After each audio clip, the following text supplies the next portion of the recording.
CRR क्या है? SLR क्या है? रिजर्व बैंक की रेपो रेट और रिवर्स रेपो रेट क्या है? इसका आर्थिक जगत में क्या असर होता है? ये सब जानना हो तो देखिए KBC की खास रिपोर्ट।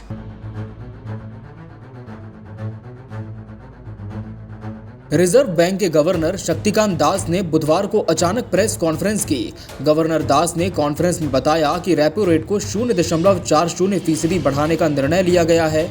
उन्होंने बताया कि सेंट्रल बैंक की मौद्रिक नीति समिति ने इकोनॉमी के हालात पर चर्चा करने के लिए बैठक की।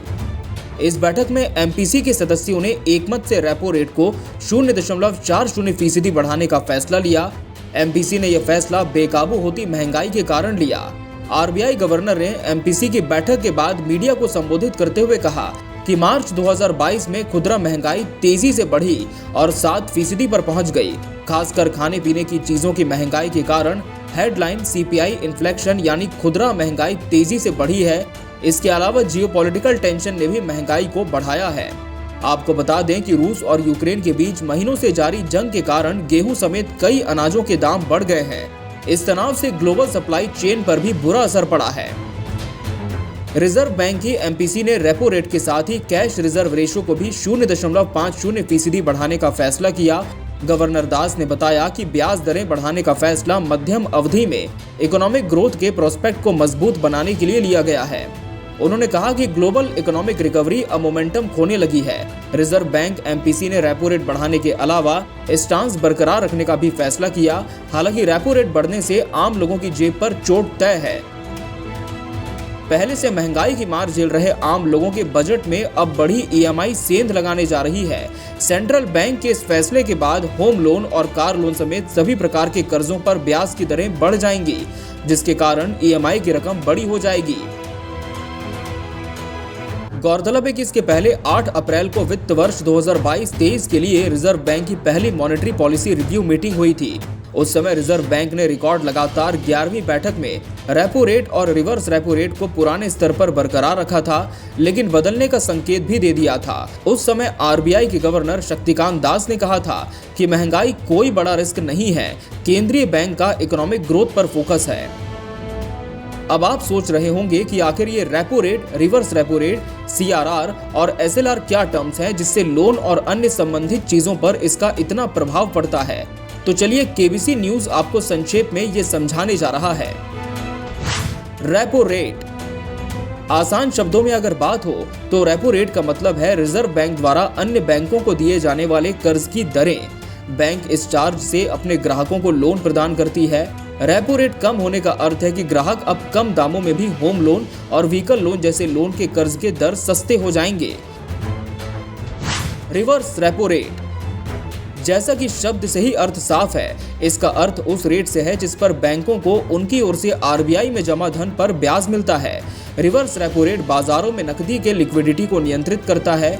RBI रिवर्स रेपो रेट बढ़ा देती है ताकि बैंक ज्यादा ब्याज कमाने के लिए अपनी रकम को उसके पास जमा करा दें।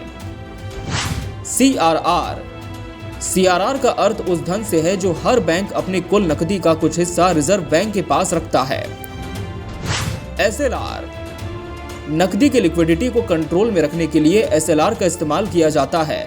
RBI जब ब्याज दरों में बदलाव किए बगैर नकदी की लिक्विडिटी कम करना चाहती है तो वो CRR बढ़ा देती है। इससे बैंकों के पास लोन देने के लिए कम रकम बचती है।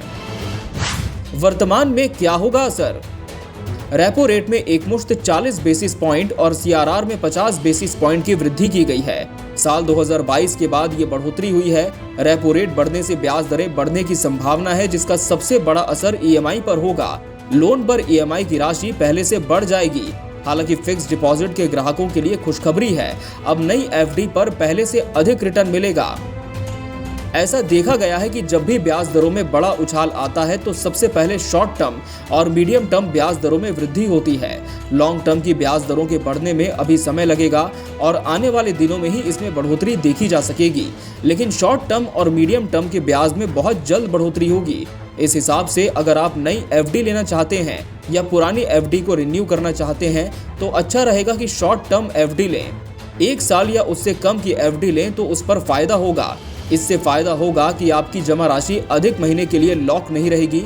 अगर शॉर्ट टर्म से मिड टर्म का रेट बढ़ता है तो आप एफडी की मियाद बढ़ा सकते हैं।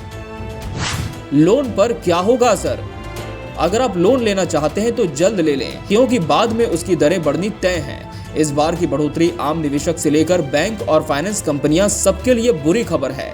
बैंक का लोन महंगा होगा और इसे पटाने के लिए बैंक अपने ग्राहकों को महंगे रेट पर लोन देंगे। अगर अभी लोन लेते हैं तो फायदे में रहेंगे, क्योंकि सस्ती दर पर लोन मिल जाएगा। बाद में इसकी दरें बढ़ती जाएंगी। कार लोन और पर्सनल लोन भी लेना है तो जल्द ले लें।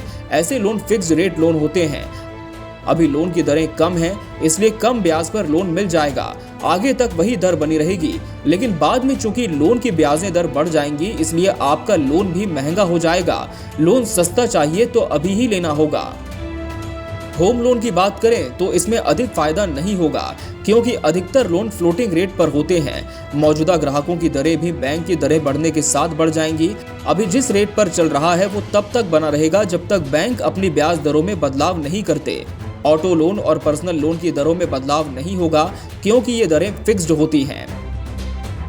चालू वित्तीय वर्ष में महंगाई का प्रेशर बने रहने की आशंका है। आरबीआई के मुताबिक वित्त वर्ष 2022-23 में महंगाई दर 5.7% पर रहने का अनुमान है। शक्तिकांत दास ने पिछले महीने बताया था कि महंगाई की दर पिछली तिमाही में 6.3%, दूसरी तिमाही में 5%, तीसरी तिमाही में 5.4% और चौथी तिमाही में 5.1% रह सकती है। Bureau report, KBC news. क्या आपको अपने बच्चों की पढ़ाई की चिंता सता रही है? आखिर कौन सा स्कूल होगा आपके बच्चों के लिए बेहतर? तो चिंता छोड़िए और अपने बच्चों का भविष्य सुरक्षित कीजिए मणिपाल पब्लिक स्कूल के साथ, एफिलेटेड टू सीबीएसई, जहां है नर्सरी से लेकर 10+2 की कक्षाएं। सभी अत्याधुनिक सुविधाओं के साथ एक ही कैंपस में। बच्चों के लिए क्वालिफाइड टीचर्स और स्मार्ट क्लासरूम, साथ ही बच्चों के प्रैक्टिकल नॉलेज के लिए फिजिक्स, केमिस्ट्री, बायो और कंप्यूटर लैब। बायोमेट्रिक अटेंडेंस के साथ ट्रांसपोर्ट की सुविधा भी उपलब्ध। यहाँ बच्चों की सुविधा का रखा जाता है खास ख्याल, क्योंकि हम मानते हैं कि एक अच्छे वातावरण में ही बच्चों का सर्वांगीण विकास संभव है। तो आज ही आए Manipal public school, industrial estate, Vijay Babu Pokhar के पास, कटिहार। संपर्क करें 06452246136, 06452246137। नई एलईडी टीवी खरीदने के इच्छुक लोगों के लिए बड़ी खुशखबरी। ईद और अक्षय तृतीया के मौके पर सती सिक्योरिटी शुरू कर रहा है शानदार एक्सचेंज ऑफर। 3 मई से 10 मई तक कोई भी पुरानी टीवी लाइए और जर्मनी की लेटेस्ट टेक्नोलॉजी वाली शानदार नई एलईडी टीवी लेकर जाइए, वो भी 2 साल की वारंटी के साथ में पुरानी टीवी के बदले पाएं भारी डिस्काउंट। सती सिक्योरिटी, नियर ऋषि भवन, बड़ा बाजार, Katihar. Phone number 06452242573, mobile number 9297979709। जल्दी करें, एक्सचेंज ऑफर के लिए स्टॉक लिमिटेड है।